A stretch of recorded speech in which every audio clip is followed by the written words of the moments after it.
اس پر مرکوز کریں۔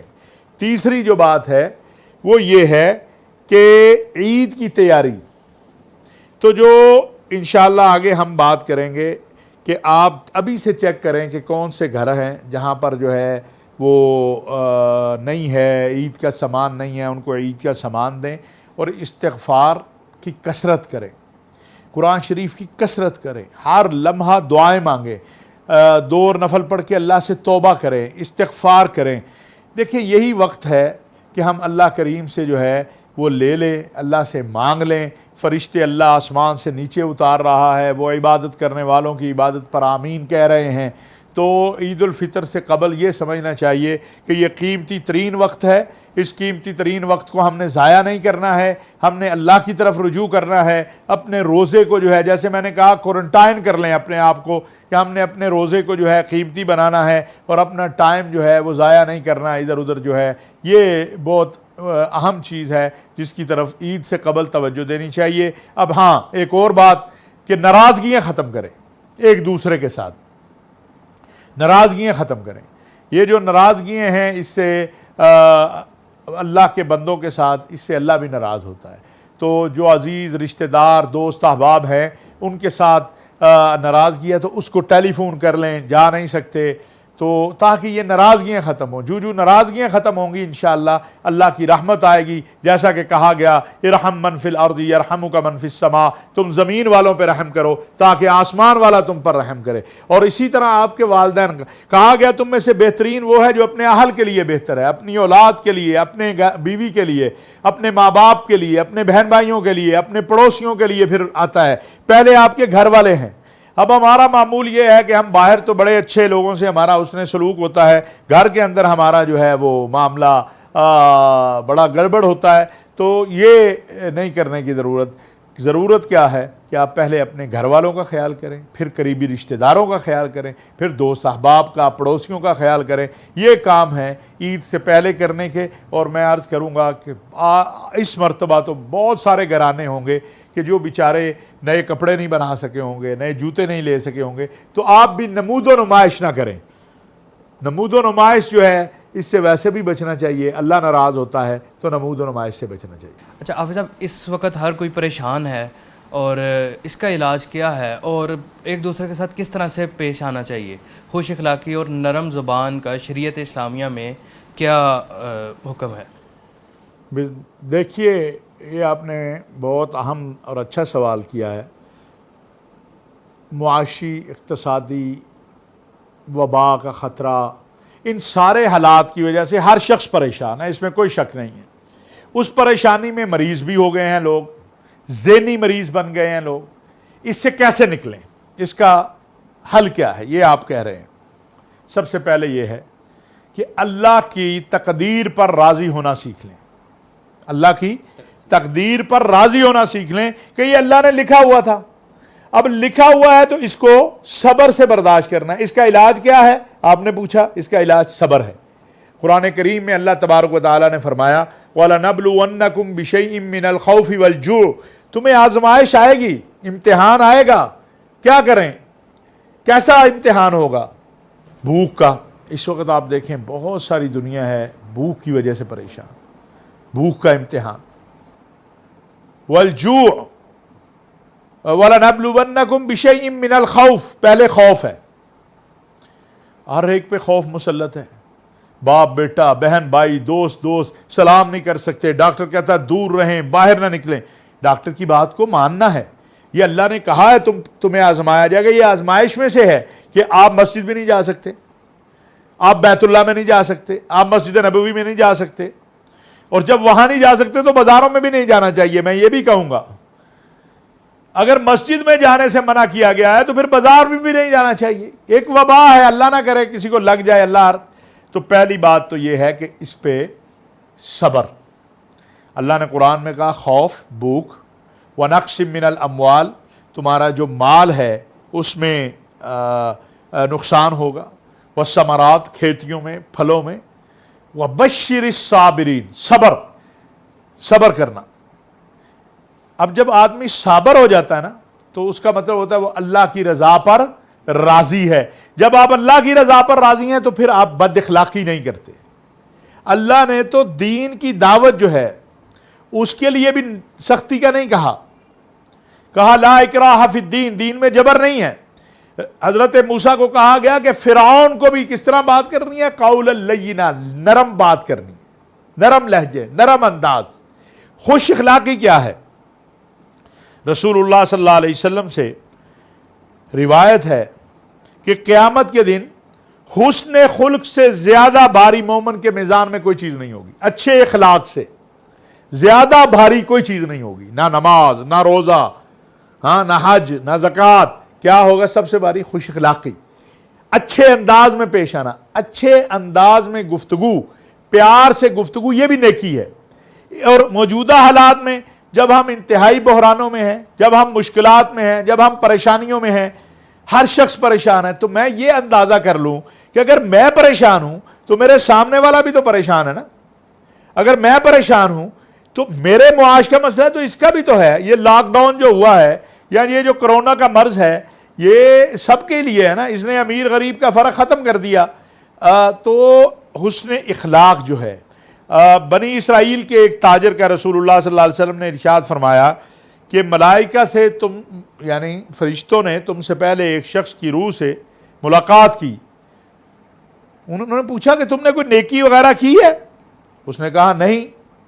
ملائکہ نے کہا کہ یاد کرو شاید کوئی تم نے نیکی کی ہو، شاید کوئی تم نے نیکی کی ہو۔ اس نے کہا ہاں مجھے یاد آیا کہ میں نے اپنے جو ملازموں کا انچارج تھا، آج کے دور میں مینیجر جسے آپ کہہ لیں، جو مینیجر تھا اسے یہ کہہ رکھا تھا کہ غریب کو مہلت دیا کرو، غریب کو، اور مالدار سے بھی درگزر کیا کرو۔ کہ ایک شخص ہے ہمیں پتہ ہے اس نے پیسے دینے ہیں، قرض دینا ہے، پھر بھی وہ ہیلے بانے تو کب تک کرے گا، ذرا اس کو مہلت دیا کرو۔ اللہ تعالیٰ نے فرشتوں سے کہا کہ اس کو چھوڑ دو، اس کو معاف کر دو۔ کیوں؟ اللہ تعالیٰ نے اس موقع پہ بڑا عجیب، اللہ اکبر، وہ ہمارا رب ہے۔ اللہ نے فرمایا اگر بندہ بندے پہ درگزر کر سکتا ہے تو میں تو رب ہوں، میرا زیادہ حق ہے میں بندے پہ درگزر کروں۔ آج ہمیں درگزر کرنے کی اور ایک دوسرے سے پیار کرنے کی اور ایک دوسرے کے کام آنے کی اور ایک دوسرے کو محبت دینے کی آپ کچھ نہیں کر سکتے۔ وہ کہتے ہیں نا کہ تلوار کا زخم وہ تو ختم ہو جاتا ہے، زبان کا زخم وہ ہمیشہ رہتا ہے۔ تو ہم زبان کا زخم دینے سے لوگوں کو گریز کریں، صبر کریں، ایک دوسرے کو برداشت کریں، ایک دوسرے کے ساتھ محبت پیار کریں، تو یہی وہ راستہ ہے کہ جس سے انشاءاللہ ہمیں نجات کا راستہ ملے گا۔ رسول اکرم صلی اللہ علیہ وسلم کے فرمان ہے جس کا مفہوم ہے کہ جھوٹ بولنے والے، فحش گوئی کرنے والے اور غیبت کرنے والے کے روزے کی اللہ تعالیٰ کو ضرورت نہیں ہے۔ اس بارے میں آپ ہماری رہنمائی فرما دیں۔ دیکھیے یہ آخری ایام ہے اور میرا خیال ہے اگر ایک روزہ بھی ہم اچھے انداز سے جو رسول اکرم صلی اللہ علیہ وسلم نے فرمایا اس کے مطابق اگر گزار لینا تو مجھے امید ہے انشاءاللہ کہ باقی روزوں کا وہ کفارہ بن جائے گا اور ہماری جو ہے وہ نجات ہو جائے گی۔ اللہ کے نبی صلی اللہ علیہ وسلم نے فرمایا ایسا شخص جو جھوٹ بولتا ہے، جو فحش گوئی کرتا ہے، جو غیبت کرتا ہے، یعنی صبح سحری کھائی اور اس کے بعد جھوٹ بولنا شروع کر دیا۔ آج کل اگر میں یہ کہوں کہ اس کے بعد ریٹ بڑھانے شروع کر دیے، اس کے بعد ذخیرہ اندوزی شروع کر دی، غیبتیں، آج کل یہ موبائل فون ہے، بار بار میں کہتا ہوں کہ سوشل میڈیا پہ افواہیں اور جھوٹ پھیلانے والے جو ہیں ان کا، تو یہ ساری چیزیں جو ہے واضح کر رہی ہیں کیا کہ ہمیں تقوی اختیار کرنا ہے۔ روزہ تقوی کے لیے ہے، اور تقوی کیا ہے؟ اللہ کا خوف۔ نہ آپ کسی پہ جھوٹا الزام لگائیں، نہ آپ غیبت کریں، نہ آپ جھوٹ بولیں، نہ آپ کینہ پروری کریں، نہ حسد، نہ بغض۔ اگر یہ ساری چیزیں آپ چھوڑ دیں ایک دن، یعنی ایک دن کا زیادہ کوارنٹائن نہیں کر سکتے نا، تو ایک دن کا اپنے اعتکاف کر لیں کمرے میں، ایک دن کا اپنے کمرے میں، اور آپ طے کر لیں میں نے سحری سے لے کر اگلے دن تک نہ جھوٹ بولنا ہے۔ آپ موبائل کو اگر ایک طرف رکھ دیں گے نا تو 50% تو آپ کی جان چھوٹ جائے گی غیبت سے اور جھوٹ سے۔ کوئی ضروری کال آئے ضرور سن لیں، لیکن ایک میسج چلتا ہے، ویسے میں بار بار کہتا ہوں کہ آپ لذت گناہ بے لذت میں شامل ہو جاتے ہیں، وہ لمبا چل رہا ہے نا اس کا۔ دوسرا جھوٹ، یہ بھی جھوٹ ہے کہ آپ کسی کو کہتے ہیں میں ابھی آیا، جبکہ آپ تو ابھی 2 گھنٹے دور ہوتے ہیں، 3 گھنٹے دور ہوتے ہیں، تو آپ کیسے ابھی؟ آپ اسے بتائیں کہ بھائی میں 2-3 گھنٹے بعد آؤں گا، یا میں اتنے بجے آؤں گا، یا عربی میں کہتے ہیں الانتظار اشد من الموت۔ آپ کسی کو جب یہ کہتے ہیں نا میں ابھی آیا، وہ بیچارہ انتظار میں، اور انتظار موت سے بھی زیادہ سخت چیز ہے، کیونکہ موت کے بعد تو انسان مر جاتا ہے نا۔ یہ زندگی میں وہ ہر لمحہ دیکھتا ہے، گھڑی دیکھتا ہے، دروازہ دیکھتا ہے کہ ابھی آیا، فون دیکھتا ہے، تو یہ بھی ایک جھوٹ ہے۔ وہ ایک بڑی مثال ہے کہ باپ خود تو تبلیغ کرتا تھا بچے کو کہ سچ بولا کرو، تو ایک دن جو ہے وہ آ گیا کوئی باہر مہمان، تو باپ نے بچے کو کہا کہ جا کے وہ ابو گھر پہ نہیں ہیں، تو وہ گیا اور دروازے پہ اس نے جا کے کہا کہ میرے ابو کہہ رہے ہیں کہ ابو گھر پہ نہیں ہیں۔ تو اس نے اسے مارا، تو اس نے کہا ابو آپ خود ہی تو مجھے کہتے ہو کہ سچ بولو، تو میں نے تو سچ ہی بولا ہے نا کہ ابو گھر پہ نہیں ہیں۔ تو سچ بولنا چاہیے، غیبت سے بچنا چاہیے۔ غیبت کا میں نے بار بار بتایا کہ قرآن کریم میں ہے کیا یحب ولا تجسسوا، یہ بھی ہے کہ جاسوسی نہ کرو۔ اب ہم ایک دوسرے کی ٹو میں لگے رہتے ہیں کہ اچھا یہ کیا کر رہا ہے، یہ کہ ٹو میں نہ لگو، چھوڑ دو لوگوں کو ان کی زندگی گزارنے دو۔ آپ ان کا بہتر کر سکتے ہو تو کر دو، نہیں کر سکتے ہو نصیحت کر کے پیچھے ہٹ جاؤ۔ آپ کو اللہ نے یہ مکلف نہیں بنایا کہ آپ نے دنیا کو بدلنا ہے، آپ کو اللہ نے مکلف بنایا آپ نے دعوت دینی ہے۔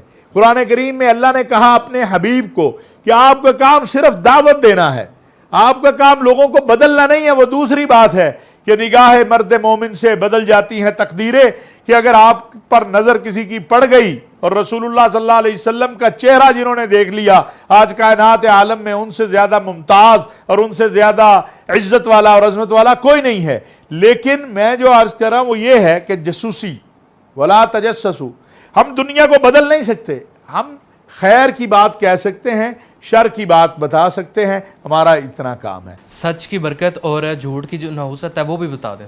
ہاں یہ دیکھیں جیسے میں نے پہلے کہا، پھر اسی طرح غیبت ہے، وَلَا يَغْتَبْ بَعْضُكُمْ بَعْضًا، غیبت نہ کرو۔ غیبت کیا ہے یہ اللہ بتا رہا ہے، کیا ہے غیبت؟ أَيُحِبُّ أَحَدُكُمْ، کیا تم پسند کرتے ہو أَن يَأْكُلَ لَحْمَ أَخِيهِ مَيْتًا، اپنے بھائی کا مردہ بھائی کا گوشت کھاؤ؟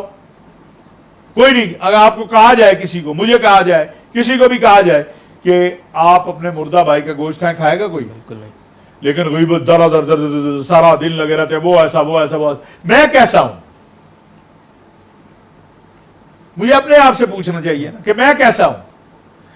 میں دوسروں پہ جو تبصرہ کر کے ٹائم ضائع کر رہا ہوں، میں اپنی اصلاح کی کوشش کروں، اور جب میں اپنی اصلاح کر لوں گا تو انشاءاللہ تعالیٰ پھر جو ہے کوئی مسئلہ نہیں ہوگا۔ جو آپ نے کہا سچ کی برکت کیا ہے اور جھوٹ کی نحوست کیا ہے، تو حضرت ابو امامہ رضی اللہ تعالیٰ عنہ نے فرمایا کہ جھوٹ سے پرہیز کرو، اس لیے کہ جھوٹ برائی کی دعوت دیتا ہے۔ جیسے میں نے ابھی کہا کہ انسان ایک جھوٹ بولتا ہے، اسے چھپانے کے لیے دوسرا، دوسرے سے تیسرا، تیسرے سے چوتھا، چوتھے سے پانچواں، 70 مرتبہ آپ کو ایک جھوٹ کو چھپانے کے لیے جھوٹ بولنا پڑتا ہے، اور سچ ایک بار بول دیا پھر نجات ہے۔ کوئی آدمی آپ سے کوئی تقاضا کرتا ہے، آپ اسے کہہ دیں کہ یار نہیں ہو سکتا، تو آپ کی جان چھوٹ گئی، اچھا کل دیکھوں گا، جھوٹ بھی ہو گیا، کر بھی نہیں سکتے۔ تو لوگوں کو سچ بول کے ناراض کر لو بجائے دھوکہ جھوٹ بول کے ناراض کرنے کے، اور پیار سے بتا دو کہ یہ میں نہیں کر سکتا، یہ نہیں ہو سکتا۔ تو فرمایا جھوٹ برائی کی دعوت دیتا ہے، اور برائی کہاں لے جائے گی؟ جہنم میں۔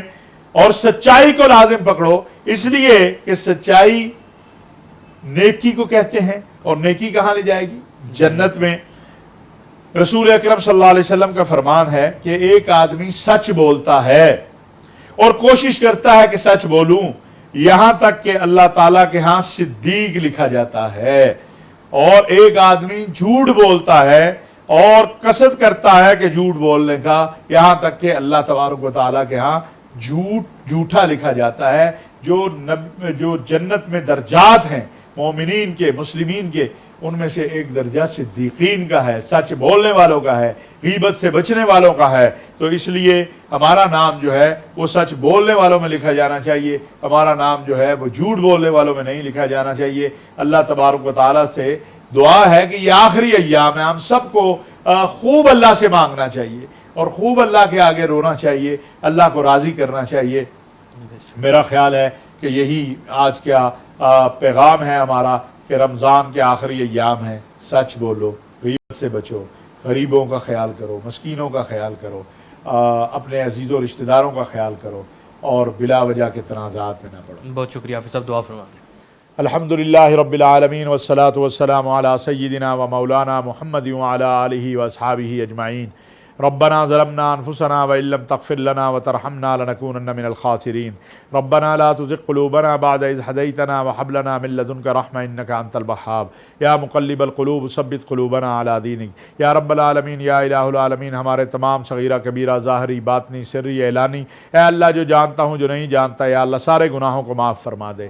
یا رب العالمین، ساری خطاؤں کو ہماری معاف فرما دے، اس وبا سے پوری امت کو نجات دلا دے۔ یا اللہ امت محمد صلی اللہ علیہ وسلم پہ رحم فرما دے، بیماروں کو شفاء کاملہ عاجلہ مستمرہ نصیب فرما دے، بے روزگاروں کو روزگار عطا فرما دے، ہر طرح کی پریشانیاں اور مشکلات ختم کر دے۔ یا رب العالمین، ارض حرمین شریفین اور الاقصی کی حفاظت فرما۔ یا اللہ مظلوم کشمیریوں، فلسطینیوں، شامیوں، عراقیوں، یا اللہ پوری دنیا کے مظلوموں کی مدد فرما۔ یا اللہ خیر کا معاملہ فرما دے، یا اللہ خیر کا معاملہ فرما دے، یا اللہ رحم کا معاملہ فرما دے، یا اللہ حسد سے، کینے سے، بغض سے بچا دے۔ اے اللہ تو عزتیں دینے والا ہے، عزتیں دے دے، ذلتوں سے بچا لے۔ اے کریم تو کرم کر دے، رمضان المبارک کی ساری رحمتیں، عزتیں، عظمتیں عطا فرما دے۔ یا اللہ اس خیر کے کلمے کو پہنچانے میں جو جہاں جہاں معاون ہے اس کی مدد فرما۔ یا اللہ اس چینل کے مالکان کی، اور اے اللہ جو اس میں اس پروگرام کو پہنچانے میں معاونین ہیں، یا اللہ ان کی تمام جائز حاجات کو پورا فرما،